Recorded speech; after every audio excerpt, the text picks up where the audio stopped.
Family, I would just like to say rest in peace to Takeoff of the Migos.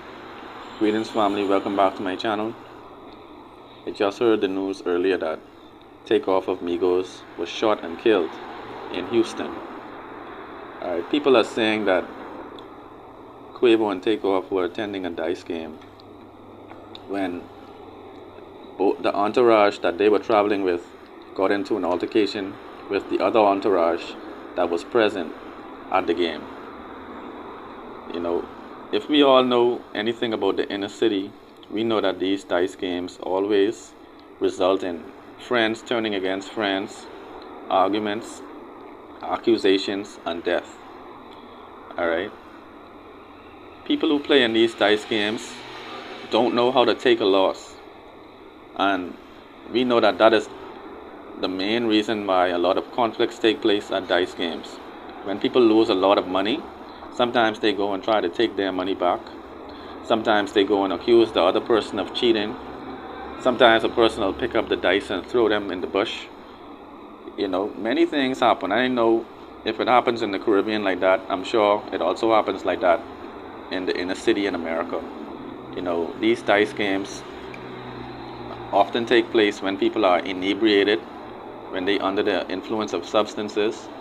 And so, you know, it's a pretty unpredictable situation anytime you go into a dice game in the hood, right? And so I'm so surprised that people who are multi-millionaires would put themselves at risk in this way.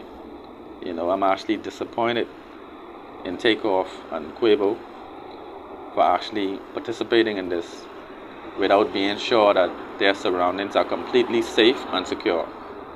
Alright. Multi-millionaires exist in all parts of the world.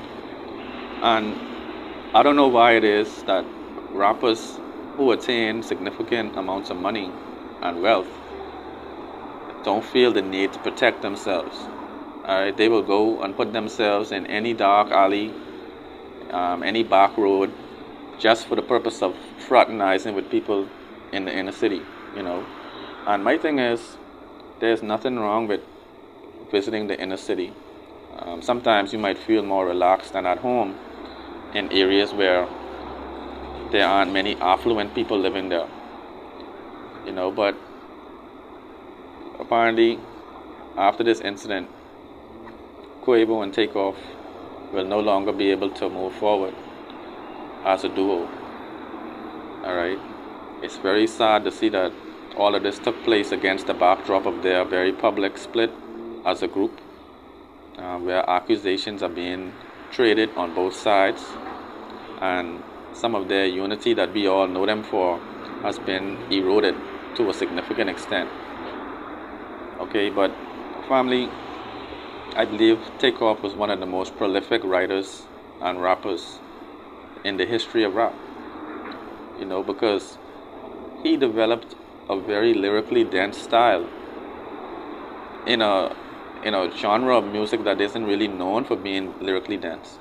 You know, trap music is known for some simplistic rhyme schemes, but some very catchy choruses, some very catchy flows, and some great beats.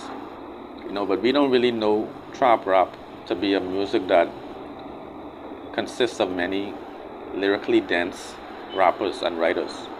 You know, but Takeoff, he changed the game in that respect.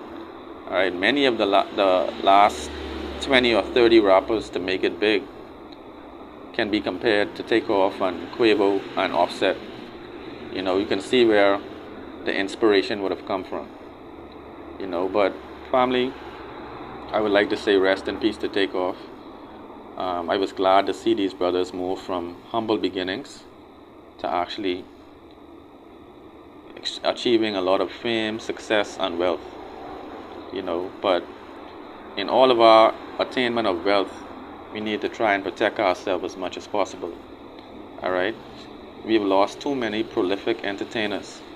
We've lost too many highly talented, highly creative brothers to a toxic socialization. You know, we have been socialized to do the worst things to each other and to feel no remorse. You know, but It's sad to see that we've lost someone who potentially could have been a billionaire one day, who potentially could have been a megastar as a solo act, but we find that when you achieve a lot of wealth, people actually want to take it away from you. When you get yourself in another position, people want to put you back in the position that you were in before. All right, and if they can't put you in that position, some of them won't be satisfied until you lose your life. These brothers could have been skydiving. These brothers could have been skiing on the Alps. These brothers could have been anywhere in the world. There was no need to be putting yourself in a situation where you could have lost your life just to gamble. They could have gone to a reputable casino. They could have gone to a casino and spent their time in a really luxurious environment with a lot of security. You don't need to be huddled over in those circles where people don't know how to take a loss. And I don't support gambling, but I believe that if you're going to do anything, try your best to protect your neck. And no matter what we say right now, we can't get the brother back. But hopefully, this is a teachable moment for other entrepreneurs and rappers getting into the game. You need to do everything possible to protect yourself and your family, because when you're gone, who's going to be there to protect your family? Who's going to be there to provide for your children and your relatives? But family, once again, let me say my condolences to the friends and family of Takeoff, of Migos, and other members of the Migos. I hope that in this difficult time they can renew their bonds and restore some of the unity that they had. But they'll have to do it without Takeoff, and that's really sad. Family, let me know your thoughts in the comments below about all these dynamics. One love.